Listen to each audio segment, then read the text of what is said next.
Olá a todos, o meu nome é Isaac Marcelo, meu orientador foi o professor Dr. Adriano Silvério, e o título do meu estudo é Estudo do Pólen em espécies iridáceas do Paraná. A vegetação presente nas áreas de estudo estão entre as superformações da Mata Atlântica, vegetação encontrada aqui no sul do Brasil, que é a floresta umbrófila mista, ela é caracterizada pela presença de Araucária angustifolia, e também os campos de altitude, que são caracterizados pela presença de uma vegetação arbustiva e rasteira. Então, a família botânica usada durante o estudo é a Iridácea, presente na vegetação local da floresta umbrófila mista e campos de altitude. Esta família ela possui cerca de 2.000 espécies, distribuídas em 85 gêneros, tendo a sua maior diversidade localizada lá na África e a segunda sendo aqui na América do Sul. As iridáceas mais comuns são ervas, com flores bissexuais, tépalas livres ou unidas em um tubo, três estames, ovário ínfero, possuindo três lóculos, três estames e estigmas internos ou profundamente divididos. Os grãos de pólen, eles são os gametófitos masculinos das plantas e representam a estrutura reprodutiva masculina dos angiospermas e gimnospermas. Eles apresentam revestimento de esporia polinina lisa ou ornamentada, com variação dependendo do grupo taxonômico. O objetivo desse trabalho foi a caracterização morfológica e histoquímica da esporoderme, destacando as principais diferenças entre os diferentes níveis taxonômicos da família. Aqui eu coloquei um representante da família, que é a íris. Então, materiais e métodos. Foram coletados botões de iridáceas nativas e não nativas, em antese e pré-antese, que foram encontrados em três locais diferentes, que é o Jardim Botânico de Faxinal do Céu, lá do distrito do Pinhão, Parque Estadual de Vila Velha, de Ponta Grossa, e os arredores do Campo Seteteg e aqui do Guarapuava. Então, para o formato do pólen, foi tomadas medidas da razão entre o eixo polar e o eixo equatorial dos pólens, de 10 pólens por espécie, enquadrados sob as medidas de Artidman de 1943. Então, para a espessura da entina e exina foi adotados os termos fina para espessuras que ficaram entre 0,5 e 2 micrômetros, e grossa para os que ficaram entre 2,1 e 4 micrômetros. Preparação das amostras. As anteras para corte foram fixadas em Fa 50%, desidratadas em série etílica crescente e inclusos em hidroxietilmetacrilato. O material foi seccionado em micrótomo rotativo, onde foram obtidos os cortes que ficaram entre 1 e 2 micrômetros, corados com azul de toluidina para as primeiras observações, e azul de astra e fucsina para melhor distinção da entina, que fica corada em rosa, da exina, que é corada em azul. As lâminas dos cortes foram montadas em Intelã, e para visualizar as características morfológicas do esporoderme, foram montadas lâminas com gelatina glicerinada. Para análise foi usado o microscópio óptico de campo claro. Então foram tomadas as características morfológicas dos elementos da esporoderme, formato, característica da abertura e espessura da entina e quisina. Então aqui a gente tem em A o reprodutivo, né, a flor, em B o corte, corado em azul de astra fucsina ou azul de tuleidina, e C a visão superficial da esporoderme do pólen. A escala está em 4 micrômetros. Então aqui a babiana stricta está corada em azul de astra fucsina. Ela apresentou um microretículo homoprocado com elementos rugulados, formado subprolato, entina fina e exina grossa, com duas bandas de opérculo, que são essas faixas que ficam na abertura do pólen. A Doreia campestris, ela apresentou um microretículo heteroprocado, formado subprolado, entina fina e exina grossa, e aqui ela está corada em azul de astrofucsina. Jets bicolor apresentou um retículo retipilado, formato esferoidal, entina fina e exina grossa, que também está corado em azul de astrofucsina.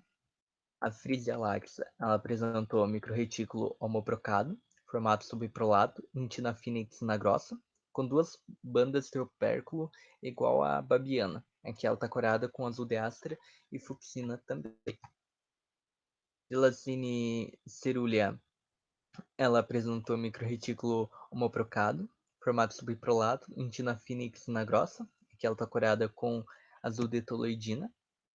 Herbertia Lowe, ela apresentou retículo negativo, formato subprolado, em tina fina e quina grossa, que ela está corada com azul de toloidina.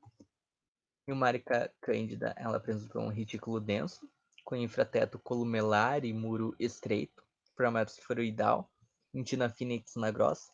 Aqui ela está corada em azul de toloidina. O Cirinco brasiliense apresentou microretículo homoprocado, formato subprolado, em tina fina e quina grossa. Aqui ele está corado em azul de astra e fucsina. O Cirinco palmifolium apresentou microretículo homoprocado, formato subprolado, em tina e quina finas. Aqui ele está curado em azul de fucsina. E por último a gente tem a Trimesis batata, que apresenta um retículo denso com infrateto columelar e muro estreito, formato esferoidal, em tina e equinas finas. Aqui ela está curada com azul de e fucsina.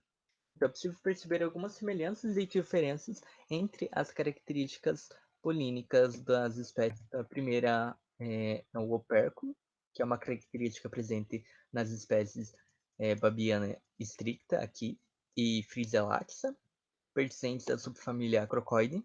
Jets bicolor, ela se destaca das demais espécies por possuir um retículo retipilado, que é um retículo formado apenas por um pilo, um elemento da exina formado por uma columela e uma protuberância que aparece na ponta da columela. Nimarica cândida e Trimesis batata apresentaram a mesma estrutura de retículo, sendo denso, com infrateto columelar e muro estreito, podendo ser distinguível comparando a espessura da entina da abertura, sendo aqui a de Nimarica cândida, a de cima, 2 vezes maior que a da Trimesis batata, que está aqui embaixo. Dá para ver aqui a abertura. O retículo negativo de Herbertia laue pode ser uma característica distintiva das espécies entre a tribo da Tigridae e Lazini ceruli, que é a primeira, Calidorea campestris, a segunda, Syringo palmifolium, a terceira, e Syringo brasiliense, a quarta. Elas apresentaram microretículo, sendo Geosine cerúlea diferenciada, apresentando microretículo heterobrocado. Por Syrinchium é possível diferenciá-los notando a espessura da exina, que é grossa aqui no Syrinchium brasiliense e fina em Syrinchium palmifolium. Conclusões. Bom, as características polínicas, elas mostraram bons caracteres para a diferenciação de espécie. Várias características, elas se mostraram únicas em algumas espécies estudadas. Pode-se notar uma peculiaridade nas características polínicas da tribo Tigridia, onde a Herbertia não possui semelhança compartilhada com as demais espécies da tribo. O retículo frouxo apresentado por Trimese demonstrou ser uma característica peculiar da tribo, não compartilhada entre as demais tribos analisadas. A presença de um opérculo sobre a abertura em crocoide demonstrou ser uma característica peculiar da subfamília, não compartilhada entre as demais subfamílias analisadas, e o formato subprolado parece ser a principal sinapomorfia entre as espécies da família Iridaceae. Agradecimentos à CNPq e ao Unicentro, ao meu orientador Adriano Silvério e aos meus amigos do Laboratório de Botânica Estrutural que me ajudaram no desenvolvimento do estudo, ao Jardim Botânico de Faxinal do Céu e ao Parque Estadual de Vila Velha, que concederam acesso para as coletas de algumas espécies estudadas, e a professora Cíntia por ceder acesso ao laboratório onde eu fiz as medidas dos pólens e as fotografias usadas no trabalho. Aqui estão as referências. E é isso.